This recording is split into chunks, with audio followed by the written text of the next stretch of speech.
Yen wis ana pratandha dumadi kudu eling kalawan waspada aja seneng anglirwake gunung berapi niku datan nate cidra ing janji lamun dawah mangsa kala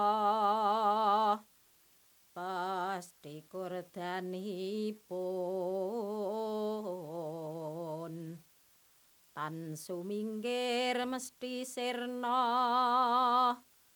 mula rowang sira kudu biasa minggir tan manggiya beda. Wah, iya wis menurut nimbrung niki waliyane. Monggo lah. Ngene lho, niki wau ngomongke masalah ngusi lah. Kepengine waktu ngusi barang iki ya wis menyadari lek bahwa kondisi bahaya. Kuwi wis dengan sendirinya kepengine ngusi tanpa dioyak-oyak kaya dene kudu nandatangani utawa ditodongke pistol. Nah, Jadi ceritanya begini. Saat habis erupsi Kelut, ternyata ada beberapa desa itu diungsikan. Nah, teman-teman melihat di sana itu, kok ada sesuatu hal yang ganjil dalam mengungsikan masyarakat ini. Ada sampai yang ditodong oleh senjata, ada pemaksaan. Nah, hal seperti ini kita melihat teman-teman yang ada di Merapi itu yang hampir 3 tahun sekali atau 2 tahun sekali itu dari letusan. Tapi ternyata teman-teman di sana itu bisa istilahnya memanage masyarakatnya, tidak harus dipaksakan untuk diungsikan, tapi dengan kesadaran sendiri bisa mengungsi sendiri. Makanya kita berinisiatif untuk mengajak teman-teman Merapi untuk menularkan ilmunya ke teman-teman yang ada di Jangkar Kelut sini. Assalamualaikum. Waalaikumsalam. Lah iki tata-tata iki lho. Iya kabar iki. Oke, selamat wadah niki kanca-kanca Merapi. Lah rasa dilocok. Saat itulah kami diundang ke sana, kemudian kami ceritakan apa yang sudah dilakukan teman-teman di Merapi dari mulai sebelum bencana, saat bencana dan sesudah bencana. Sebelum bencana kita saat aktif normal itu apa saja yang dilakukan oleh Pasak Merapi itu juga kita sampaikan ke teman-teman di Kelut agar mereka juga mempunyai kesiapsiagaan seperti yang kami miliki. Jadi kami berharap juga teman-teman yang di Kelut itu mempunyai kesadaran untuk bagaimana mereka menghindari risiko dengan cara mengungsi. Kalau biasa dulu sebelum kita mempunyai kesadaran atau keahlian untuk kesiapsiagaan di Merapi itu kita diungsikan oleh siapapun itu termasuk oleh pemerintah, tetapi kalau sekarang kami sudah bisa mengatakan kami mengungsi, artinya menghindari atau menjauhi risiko saat ada ancaman. Oh, ngoten ngungsi niku rak karep awak dhewe golek slamet. Nggih. Sadar niku rak dereng mesti karep niku. Nggih. Nek wajibe awak dhewe sing cerak karo bebaya niku ya kudu judule ngungsi. Oh, Jadi nek wedi karo bebaya aku murih slamet ki ya dhisik-dhisik. Lah niku iso digladian utawa latihan. Materi yang kita sampaikan untuk sebelum bencana itu kita siap bagaimana warga itu siap soal mendata masyarakatnya, bagaimana cara mendatanya itu. Kemudian saat bencana datang itu apa yang dilakukan di pengungsian atau tempat kita mencari selamat itu. Misalkan bagaimana masyarakat itu bisa mampu menangani dirinya sendiri, bagaimana kita menangani yang sakit, bagaimana tentang yang sekolah, bagaimana cara mengelola dapur umum secara bersama-sama, bagaimana menghidupkan gotong royong kembali. Kemudian setelahnya bagaimana biar tidak trauma ke anak-anak, ke orang tua, ke semuanya. Jadi seakan-akan kita itu nyaman dengan ancaman, nyaman dengan risiko karena kita bisa menghindari risiko. Itu yang kita ajarkan. Jadi sampai dia membuat prosedur tetap, cara membuat peta, itu pun kita latihkan kepada teman-teman yang di Kelot. Ini gambar di sini adalah salah satu hasil dari lokal latih pemetaan dari lokal latih tim siaga Desa Kebonrejo yang dilakukan beberapa tahun kemarin. Di sini tujuannya bahwa setiap warga harus mengetahui mana daerah yang rawan dan mana-mana daerah yang aman. Kalau memang benar-benar terjadi bencana, mereka harus menuju ke titik kumpul yang sudah ditentukan ini oleh tim siaga. Dan jalur evakuasinya. Jadi kalau memang ditentukan jalur evakuasinya arahnya ke sini, semua warga juga harus mengikuti jalur evakuasi ini. Kula kekliwan wonten ing 107,9 Radio Jakarta, Sata FM, radione dulur TV. Bagi masyarakat sing panas kaya ngene umpama ana ing alas biasane yang buang puntung rokok utis ya sak geleme. Wingi uga ana ing desa Karangnongko buang utis ana ing Tegal. Setelah kita mendapatkan lokal latih, bahasanya dengan adanya lokal latih itu kita paling tidak bisa mengenali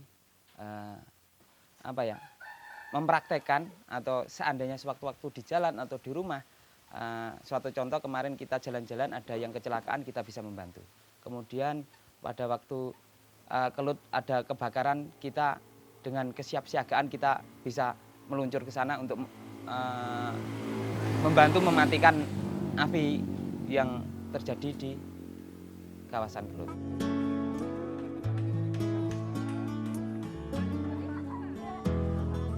Nah, di kawasan Gunung Kelut ini memang setiap sekolah dianjurkan untuk mengikuti kegiatan PRB untuk menanggulangi bencana. Inisiatif dari teman-teman, terutama teman-teman yang ada kaitannya dengan kegiatan kebencanaan, yaitu dari tim siaga Jangkar Kelut juga berupaya merangkul anak-anak atau bapak ibu guru yang ada di sekitaran Gunung Kelut ini. Perubahannya banyak sekali karena ya minimal anak-anak bisa bantu diri sendiri.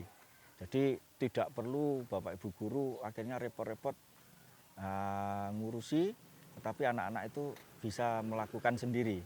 Suatu contoh kalau misalnya ada temannya yang jatuh, lecet-lecet, anak-anak sudah mencari obat-obatan maupun alat-alat yang digunakan untuk pembalutan maupun obat-obatan yang diperlukan oleh anak-anak tersebut.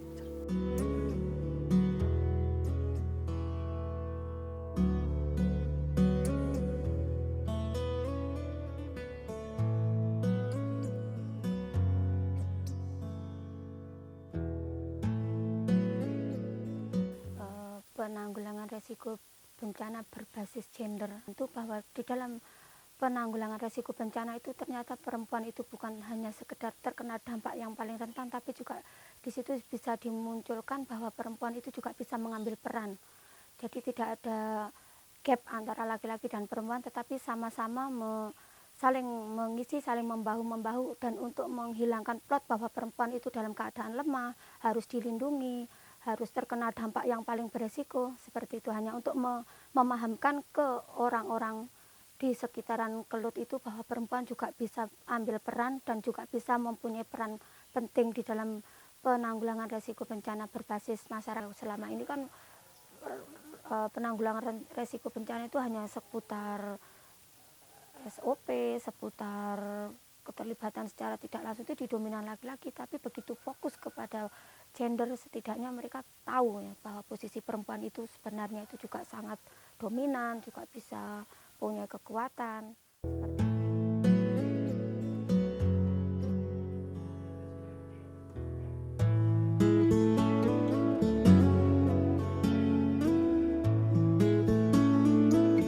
Awal kegiatan Jangkar bersama Kobar itu diawali dari tahun 2009, yaitu ketika Jangkar Kelut diundang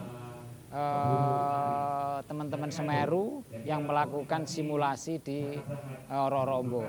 Setelah selesai acara simulasi, kita mengadakan obrolan lah. Ya, banyak hal yang kita obrolkan, salah satunya itu ada sebuah timbul pertanyaan dari kami. Kalau melihat intensitasnya letusan Semeru ini kan sangat sering. Tapi kenapa kok di lingkar Semeru sendiri ketika itu kok belum ada katakanlah relawan atau tim siaga desa yang terbentuk di desa-desa di lingkar Semeru. Ini yang menjadi pertanyaan kami. Akhirnya pada tahun 2010 ketika kita mengadakan kegiatan di Selorjo, Ngantang, itu teman-teman dari Semeru kita undang. Nah, dari sana kita mulai ada ungkapan dari teman-teman Semeru itu ingin melakukan kegiatan yang sama yang ada di Kelut. Ya, tapi ini kegiatan ini ada di daerah Semeru. Akhirnya mengajak teman-teman dari Semeru ini untuk dilatih TOF, ya. Tetap kita dampingi nanti saat kegiatan.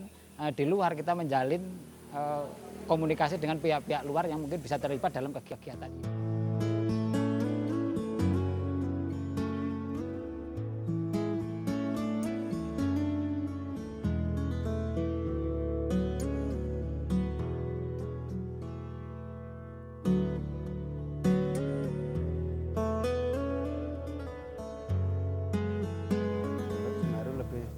Lebih besar intensitasnya. Karena latar belakang seperti itu, maka kami berkeinginan untuk sinau. Dalam hal ini menimba ilmu kepada Jangkar Kelut. Kemudian Jangkar Kelut bisa mandiri, bisa seperti itu.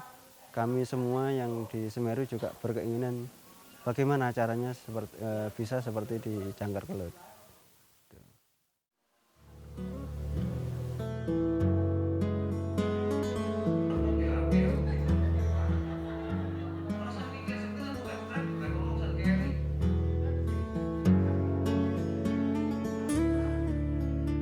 Sementara ini kan dari Koper sendiri dalam misinya yang jelas mengadakan sosialisasi ke masyarakat tentang bahaya risiko bencana apabila terjadi sebuah erupsi yang diakibatkan oleh Gunung Semeru. Makanya dari Kobar sendiri melaksanakan kegiatan minimal melaksanakan sosialisasi cara penanggulangan atau menghindar dari bahaya tersebut. Gitu. Yang jelas makanya kami tidak bosan-bosan dengan anggota yang lain dan teman-teman yang lain itu mensosialisasikan baik dari secara peringatan dini maupun dari mitigasinya maupun dari siapa-siapa orang-orangnya yang nanti berkompeten dalam penghindaran bencana Semeru itu sendiri. Kami laksanakan sementara ini sosialisasi dan pelatihan pengenalan pembahayaan Semeru dengan cara lokal-lokal di setiap desa di sekitar Sabuk Semeru, utamanya Ring 1, minimal yang terdekat, desa yang terdekat dengan Gunung Semeru. Harapan kami ya sekaligus impian kami dari Kobar ini nanti pertama tadi itu kami menyelamatkan warga kami sendiri dengan secara mandiri, meskipun kami katakanlah warga itu belum mampu, nanti ya kan nggak mungkin kita itu kalau dari nunggu bantuan nggak mungkin. Yang jelas itu kami kepingin nanti warga kami itu mandiri dari segi penyelamatan maupun mitigasinya. Para warga ing sekitar berapi monggo sami hamamuji mring Gusti Kang Maha Kuwasa. Aja pada sulaya sakabehe kudu diatur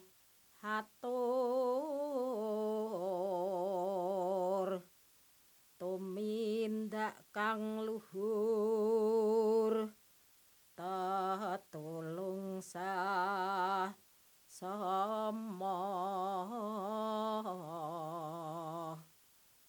murihantuk berkah Gusti